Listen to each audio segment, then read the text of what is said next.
अन्तर्राष्ट्रिय मान्यता के अरे एमाले भनेर के भन्नु पर्यो? एमालेको प्रधानमन्त्री हुन् न अनि हामी एमालेको मान्छेले आफ्नो मौका हामी तपाईहरु एमालेको प्रधानमन्त्री हुन् न सत्ता पक्षको सभापति हुन् न त्यति कुरा गर्दैछु हामी मसाले बोल्ला त बोल्दा सिस्टम सत्ता पक्षका प्रधानमन्त्री हुन् न सुन्नुस् सत्ता पक्षका प्रधान होइन बोल्दाखेरि के भयो त बोल्ने कुरा सभापति बोल्न त सत्ता पक्षका हामीले भन्यौं यो सभापतिको चाहिँ गलतको मान्यज्यू एउटा चाहिँ नि हामी एउटा चाहिँ के हो भने आफ्नो विचार राखौँ हामी यहाँ त दलीय मिटिङ त होइन नि त्यही हो हामी सभापति दलीय हिसाबले त गर्ने पहिला एमाले सबैजना गएको कामला एमाले सबै एकैचोटि हुन्छ अहिले एमाले पहिला सबै बोल्यो म आफ्नो बोलामा उठाउँछु प्रोसिड्युरको पनि प्रश्न उठ्छ नि आज के यस्तो जादु भयो कि सबै एमाले पहिला बोलेपछि त्यसपछि हामी बोल्ने अन्तमा सबै मिडिया गइसकेको हुन्छ होइन तपाईँले आफै यहाँ मिडिया पनि लाग गरिरहेको छ नि के आज सबै बोल्ने पाल्नु सबभन्दा पहिला एमाले बस्ती सबभन्दा लास्टमा गोकुलेशबाट त्यो पनि सबभन्दा पहिला बोल्ने र हामी नबोल्न पाउने तपाईँले एउटा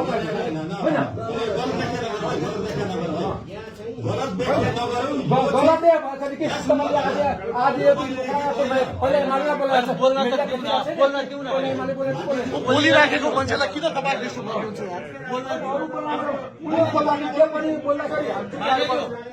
यस्तो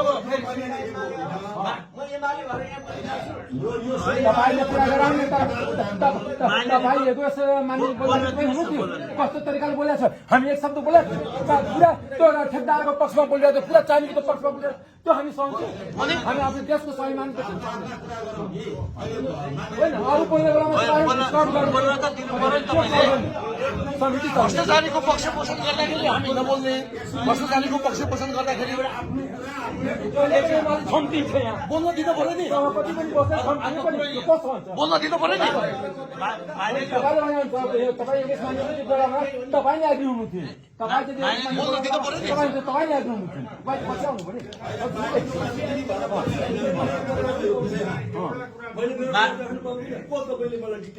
तपाईँ को हो कि एक्लाइले पनि एमाले पनि यो सभापति सभापति हामी अरूलाई धम्का जस्तै हामीलाई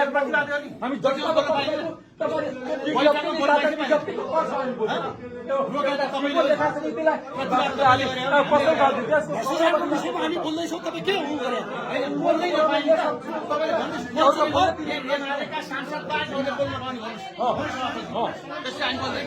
एमाले बोल्दाखेरि कोही बोलेको छ यति अन्याय हुन्छ हामी सबै सहदिने सरकारको नाममा के पनि सहदिने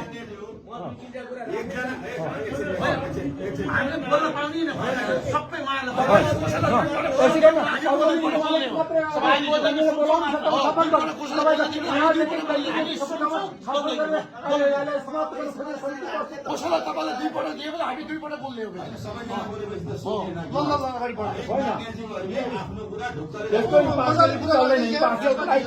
जनताबाट आएको कोही आकाशबाट आएको न कोही अस्पतालबाट आएको होइन एउटा विषय हरेक मान्यज्यूहरूले आफ्नो कुरा ढोक्क अर्को मानिसहरूले बोल्न पाइँदैन पहिलो कुरा चाहिँ के हो भने हामीले पहिलो दिन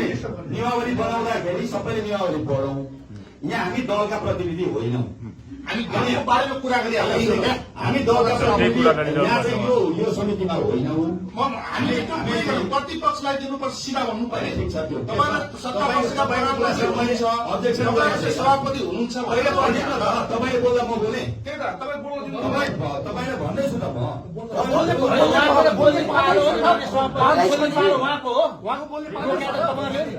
बोल्न पालेमा जो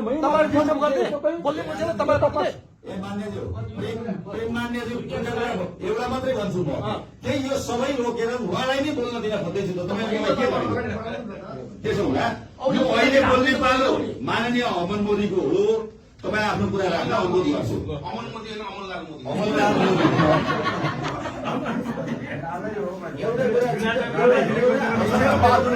पूर्व मन्त्री आदरणीय अमललाल मोदी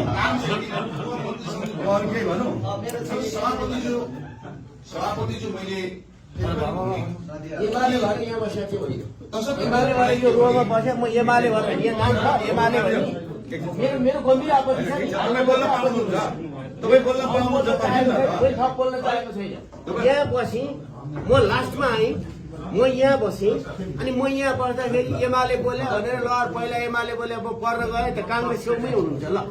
यहाँ बस्दाखेरि त केटापट्टि काङ्ग्रेस छेउ छ नि त। मानिलियो छोडिदिनुहोस्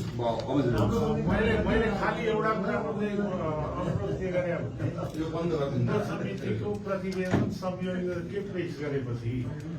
पूरक अथवा फरक विचार राख्नेहरूले तत्कालै आफ्नो दृष्टिकोण पनि राख्ने चाहिँ परम्परै हो। त्यस कारणले मान्यजीले पहिला बोल्यो भन्ने कुरा चाहिँ जहाँसम्म मान्य गोगोलजीको प्रश्न छ, फरक मत अथवा पूरक मत राख्ने नाताले उहाँले त्यो व्याख्या गर्नु सामान्य प्रक्रिया हो। यो कुराको मैले चाहिँ भनिरहेको छु, उहाँले फरक मत राख्नुभयो या पूरक प्रस्ताव हामी त्यो कुरामा त्यत्रो आपत्ति नै छैन।